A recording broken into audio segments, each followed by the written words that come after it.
the ACC files their objections to discovery in the Florida lawsuit.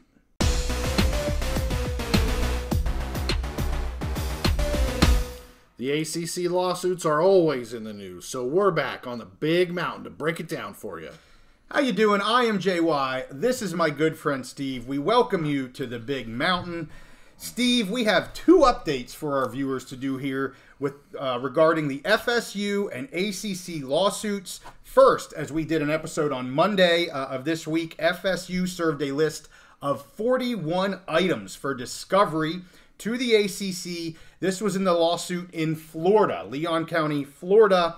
And as we promised in that episode, we're back to go over the objections that the ACC has to these 41 requests. The second item we're going to get into later on in the episode is FSU's response to ACC's motion to dismiss or stay in Florida, and we'll get into those details here in a little bit. That one's pretty repetitive over some things that we've said before. But let's get right into this objections for discovery. I'll go over some things. I'll let you chime in here every so often. But so as you may know, the ACC, who is the defendant in the Florida case, gave notice of serving objections to the plaintiff, which is FSU in Florida, for the following: objections to the first request for production, objections to the first set of interrogatories, and objections and responses to the first requests for admissions.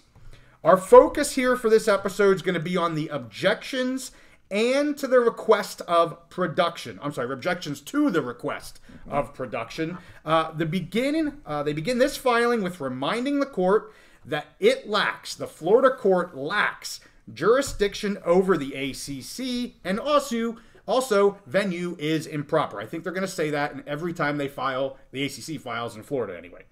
They remind the court that FSU agreed to a stay of discovery in North Carolina, but that these objections in the case in discovery in Florida is required before the Florida courts will hear the motion to dismiss or stay on April 9th, so they have to submit this in order to meet a deadline.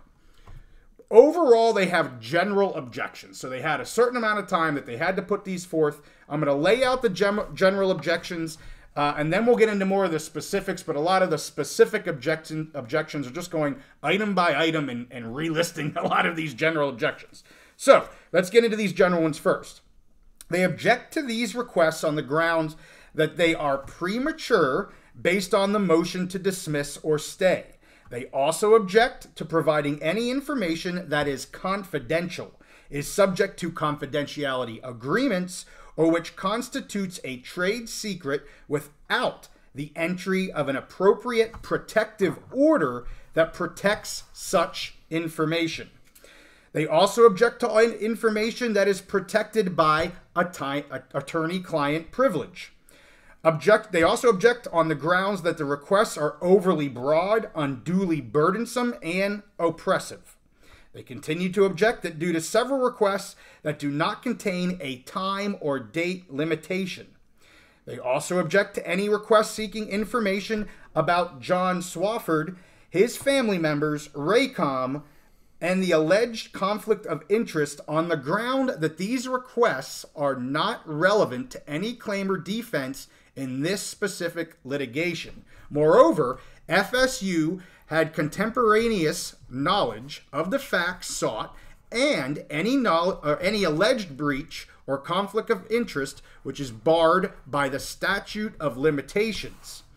They also object to any request as unduly invasive and unnecessarily violates an individual's privacy rights. They then go on to state that the ACC's investigation and development of these facts are ongoing, and the current objections are only based on information presently known. None of the objections should continue or constitute agreement regarding relevance, materiality, or admissibility of any of the information.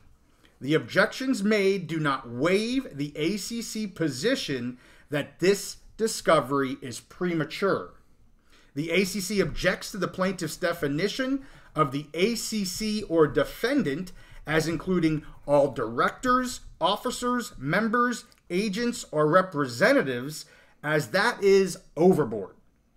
The ACC objects to the definitions of communications, computer materials, and documents, as they are overly broad and exceed the scope of proper discovery. And lastly, the ACC objects to all that require the disclosure of information that is not within the ACC's possession, custody, or control. So just went through a whole bunch of different reasons why they say they object to all of this type of stuff. I think some of these objections you probably see in many, many litigations. They're pretty ordinary in terms of what you're going to see. I think the one that stuck out to me probably, or two that stuck out to me the most, and then I'll see what you have to say, was this whole idea of a protective order. One would think that would be a part of discovery, and I'm sure, you know, the second filing and the back and forth, there's going to be a protective order, I would think, on some of this information. The second thing that really stuck out to me was the objections regarding the Swofford family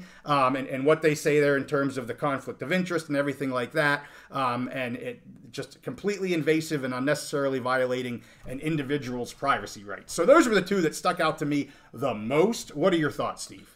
Okay, so first of all, before I go through my thoughts, I want to just kind of remind some of our viewers, based on some of the comments we've had, neither one of us we're not Florida State fans. We're not ACC fans. We don't really have a horse in this race. We don't have skin in the game.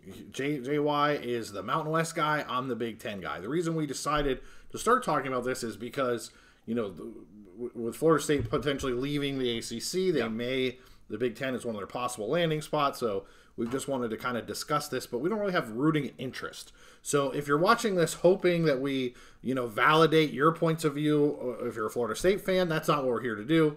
And if you're another ACC fan of another team and you want to keep Florida State and you're pissed off that they're leaving and you're hoping we're going to validate your point of view, that's probably not going to happen either. At least that's not what we're trying to do. Right. So just wanted to throw that out there. We're really trying to just kind of look at this kind of like as a third party, unbiased, and just have a discussion. And as we've said many times, neither one of us are lawyers. Right. So neither one of us went to law school. So jumping in here, like you said, a lot of these I think are standard objections. Mm-hmm. It was very clear from the discovery. We went through all of the discovery requests. It was very clear that, you know, Florida State is trying to cast the widest net as possible. Yeah. You know, they're trying to prove bad faith, bad acting, self-dealing by the ACC, potential fraud by the ACC. So they're trying to cast as wide a net as possible. And the ACC, you know, they have no idea probably what's in some of these emails, whatever, because, you know, if you collect that many emails from all of the officers and officials from the ACC, you're going to probably catch something that someone wished they hadn't sent 7 years ago. I mean, that's just the way things go. Sure.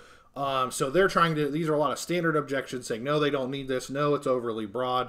They're trying to limit the total information they have to turn over for discovery, to limit their risk, which is smart by them.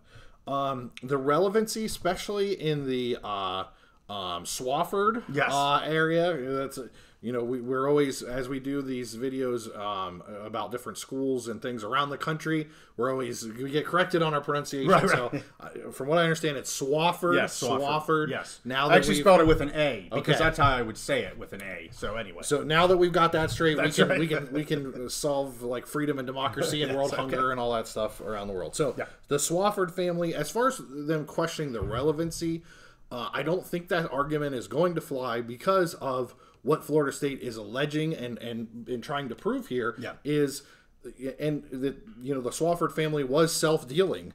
They were acting in their own interest when they were acting on behalf of the ACC. So if they're acting in their own personal financial interests, it just goes to reason that they would not be operating in the best interest of member schools. Now, as far as saying that they're private individuals, here's the thing.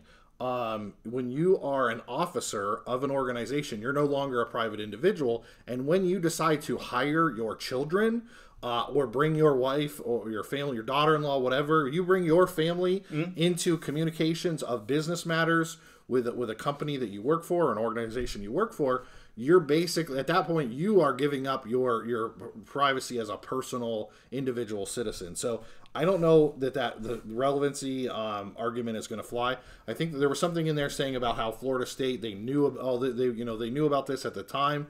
I'm not sure how well that's going to fly either, saying, okay, well, yeah, maybe they were doing bad stuff, but you knew they were doing bad stuff and you didn't care back then, so it's okay. We don't have to bring that into this argument. I think that's going to be a little rough for them. They're really going the Hail Mary as far as saying this is premature. As you mentioned, they are reminding the court that they believe that this is premature because they don't think Florida has jurisdiction. They don't think that they're standing in the state of Florida. They think all of this should be heard in North Carolina. Yeah. So going back to as far as strategy, I've said all along I thought that the ACC was very smart to file first in the state of North Carolina. They won that first round as far as strategy. This move for Florida State to agree to a stay in discovery in North Carolina, but then push forward with discovery in Florida, in the state of Florida, I think was another great bold victory going the other way as far as strategy is concerned. And it's got the ACC kind of in a tough spot here. They have to respond, but at the same time, they have to say, well, we're doing this under protest. Sure. Because we don't even think we should be giving you this information because this should be happening in North Carolina. Right. And Florida State did this shady, underhanded thing here to try, but we don't even think we should have to give you this stuff, but we're going to comply because you say we have to comply. Correct. But the last thing I'll say as far as the protective order, I am sure if there is confidential information, I have a lot of faith that the judge could seal those records, put a protective order on anything that was confidential, that involved trade secrets. That's something that can be worked out. So I don't know if they're saying, yes, well, okay, we'll give you these, but we want you to protect them, or if they're saying, well, no, we don't want to give you these because you haven't issued a protective order. We'll see how that plays out. Well, good. That's a good point. I think it's first what they're saying right now is you haven't given a protective order, so we're not giving them to you. But my guess is even once they get the protective order, then they'll go to the next step and be like, no, we're still not going to give them to you because of X, Y, Z. And the protective order works great for discovery. But as one of our commenters pointed out, it maybe doesn't work as great if you get to actual trial. Sure. So, it'll work for maybe a little bit while if we ever get to trial. I know we both believe that that's unlikely to happen here. But the next piece I want to talk about are the specific objections. As I said, they go through all 41 counts. I don't have a lot to add, but I did look through all of those. Very repetitive of the general. They just keep adding generals as they apply to every one of the 41 discovery items. But there were a few things that kind of stuck out to me, so I want to highlight those. I then want to get into a couple comments from one of our viewers, Observer 466. He is an attorney, he has stated before, always puts down some awesome comments, and I want to go over some things that he said. I really appreciated some of what he brought. I then want to get to, real quickly, AG Moody. So if you remember, in January, she requested documents. So I want to get to that, and then we'll get to the last piece. So let's get into specific obligations. The ACC, again, as I said, goes over all 41 requests from FSU. And here are some of the highlights. In terms of the budgets, tax returns, and the grant of rights, they basically say, and I said this on the first episode, all members receive these documents on an annual basis. Not sure why you're asking for them again, but I'll go to Observer 466, who's an attorney, and he said, and I assume this, it's not, it's pretty standard to ask for these in a discovery phase of litigation like this. So yeah, while they have them, they're still going to ask again for them because, as you pointed out too, it may not just be the documents themselves as their supporting types of items that may go along with them, and just getting them entered into the record. Sure. It they can use that later on, that it's entered in the record and it's now public information as part of the case. Right. So then they get into all the ESPN agreements that were asked for in discovery.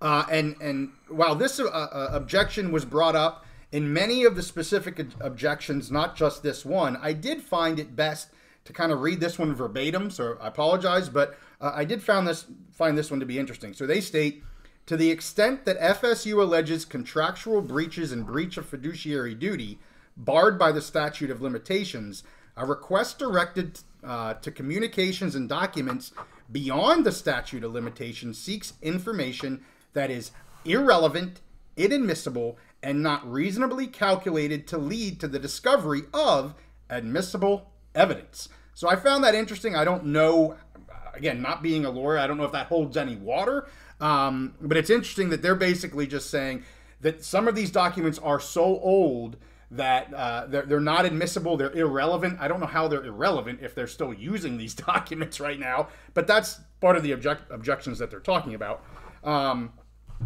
In terms of the ESPN ultimatum, as FSU put it in their filing, the ACC just objects to this phrase in general. This whole ultimatum issued by ESPN, the ACC says this is objection on this phrase didn't happen, basically.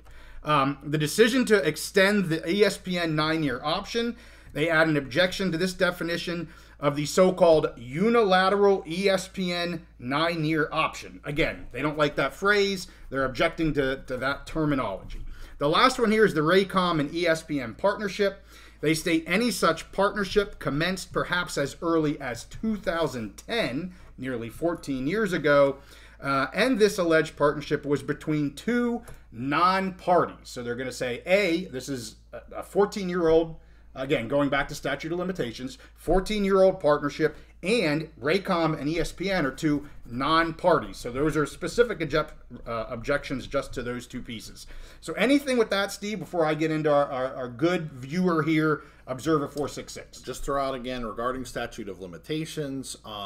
We've had quite a few people comment, and I've done some research, and it really applies state by state and case by case, depending on whether you're talking about civil law and criminal law, whatever. Yes. But if some of what Florida State is alleging, basically it could be fraud. It could be that the ACC, and they're asking for these documents because they feel they could possibly show fraud that was committed by the ACC or one of its officers. And in many cases, if there is fraud, basically the statute of limitations shield is nullified. So that's going to be one of those things where I don't know how strong that argument's going to be. If they if they do win that argument, it can limit that to the statute. Whatever the limitations are, that's a huge win. I want to talk about a couple other things. The ACC objecting to certain phrases, objecting to ultimatum and other phrases that they don't like.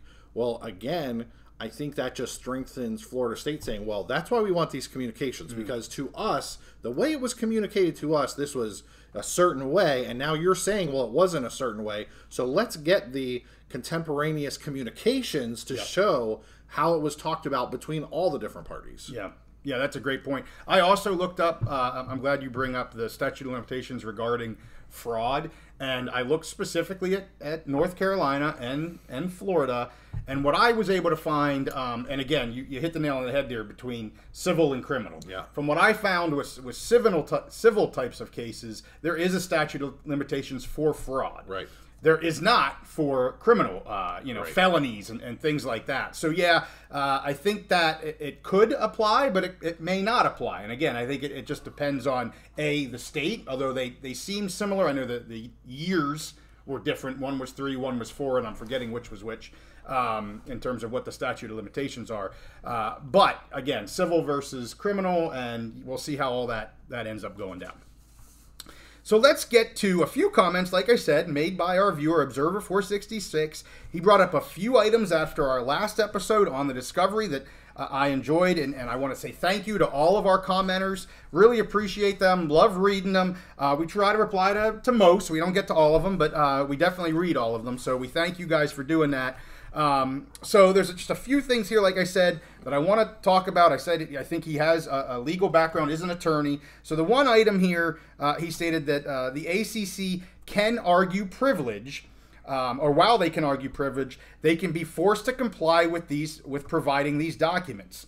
The way around this in a legal battle is that these documents would be under seal and not available for general consumption. However, if it goes to trial, some of it may become public. So I kind of mentioned that before, and Observers 466 is basically saying the same thing. Like, yes, you can ask for these because they have privilege and they can be sealed in order to comply with some of that. But things get a little more dicey, I guess, if you get to trial. The other thing he brings up, I mentioned before, it's pretty standard that public documents are asked for in Discovery. The other one he brings up, and I know, Steve, you kind of said the whole Raycom Swafford thing is kind of questionable. We'll see. In his mind, he believes this conflict between the ACC, Raycom, Swofford, and their members is a big issue. However, FSU may have waived this due to the passage of time. So anything with them, and it goes to some of the objections that we talked about, it may be waived because of a statute of limitations type of deal. But if it survives, it could be a big deal. Again, getting to that fraud piece, we will have to wait and see. Anything on that before we get to kind of our last item here, Steve? I would say definitely for the Swofford stuff, I believe it could be a big deal. Yeah. My words of caution in the previous video was there's a lot of Florida State fans out there that they're putting all their eggs in that basket, that it's definitely a smoking gun, you know, it's end all be all. And so I do think there should be some caution on this. Also, I will say, you know, with the scope of what they're trying to get and what they're alleging, it will be really interesting if they can, as far as statute of limitations with that and anything, if they can show a pattern of fraud, a pattern of self-dealing and of fraud, and where we already kind of set the stage with the document, the grant of rights, only being under lock and key in one state, and there's some other documents. So I think that basically just kind of sets the stage. And then if they're able to show that there was some fraudulent behavior multiple times over multiple years by multiple people, I think that just kind of unlocks some more paths that they're looking for. And overall, I just want to say, because you have another section you're going to cover? I do, yeah. Okay, then I'll save my last point for the end. Well, and I will just say it potentially, if we ever get to trial, big if, and these people were called, it speaks to credibility, right? If these are ways they can attack these individuals' credibility, that's a big deal as well. But I want to get, before we get to our last item here, I want to get to the AG Moody stuff here real briefly. Something you may not be hearing from many places right now. I heard a rumor that the Florida AG, Attorney General Moody, may have rescinded her information request that she gave on January 4th. It's been silent since then. When she gave it, there was a 10-day response time in order to receive that information. I'm 99% sure if something was received, we would have heard something about that. So rumors are that this has been removed or rescinded by the AG.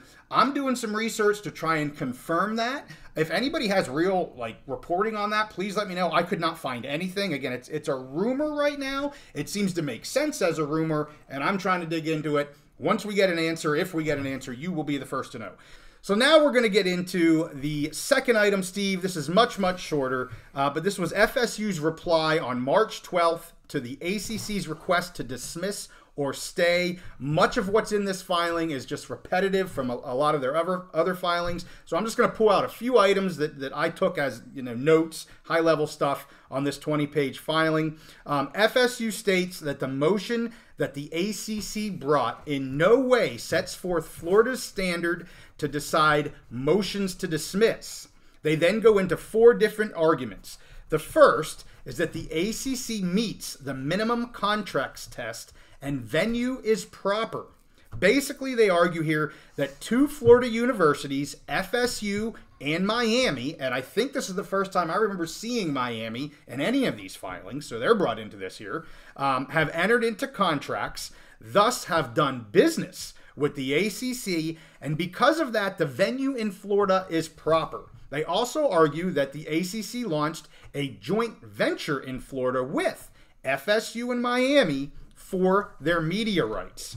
The second argument in the amended complaint states that they go into 9 different counts. I'm going to go through all 9 of them here. So again, some of them are repetitive, but I think it's important we lay out the 9 counts.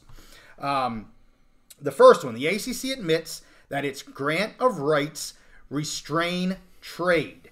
Again, FSU states they are unable to navigate in a free market right now. Count number 2, the liquidated damages and the grant of rights are penalties. Count number 3, there has been more than a single breach of contract claim. Item number 4, the ACC's sole duty was to act for its members.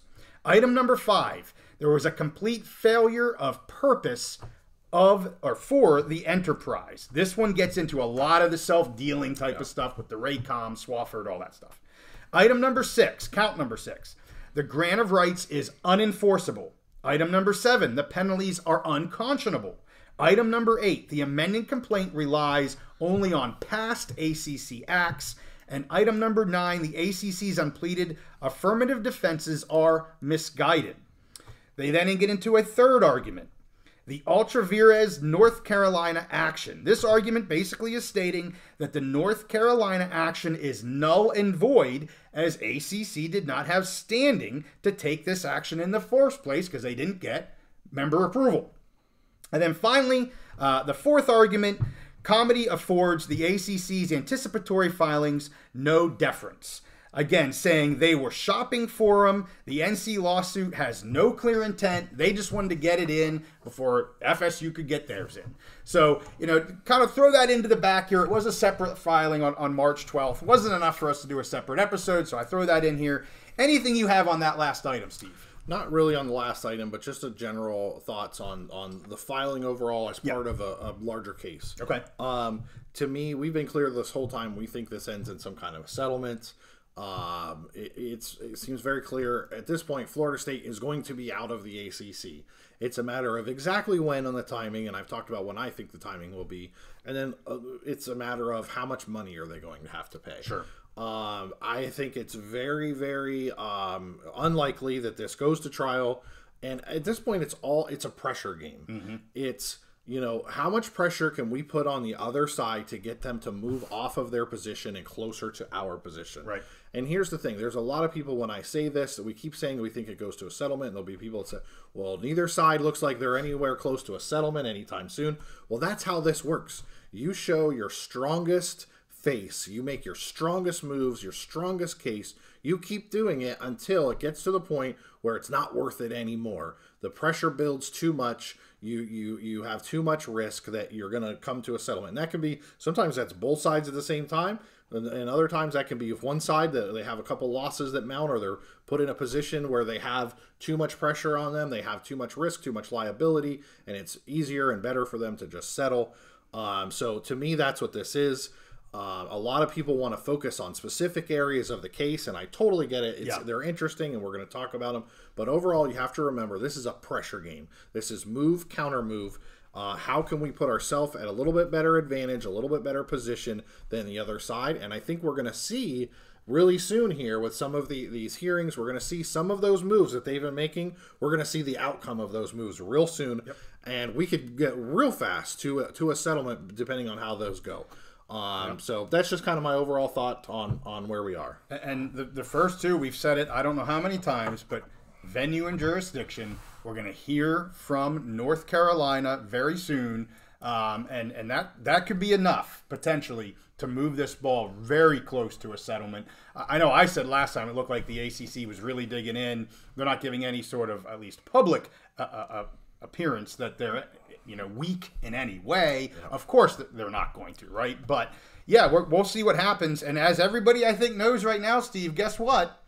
The Tigers are now. Oh. They're thrown into the ring, so to speak. Use a circus analogy. The plot thickens. The plot thickens. We just did our first Clemson episode yesterday. If you're interested in that, check that out. They're really focused on 3 items. I mean, you go through this FSU stuff, and it's everywhere. And, of course, we're way deep into this now, right? Multi-months. Clemson's only filed one action right now. But, man, it's nonstop. I don't know if we're going to be doing any Big Ten and Mountain West because we're so busy on the ACC, for Pete's sake. Yeah. So, anyway, hey, we thank you guys for watching. Again, make sure you guys give this one a like. Subscribe if you like our content. We are staying on, I think at this point I'm going to say all things ACC, right? Forget FSU or just Clemson. All things ACC. Very interested to see how this ends up. And with that, we'll see you guys next time on the Big Mountain. The pressure is building. Who blinks first?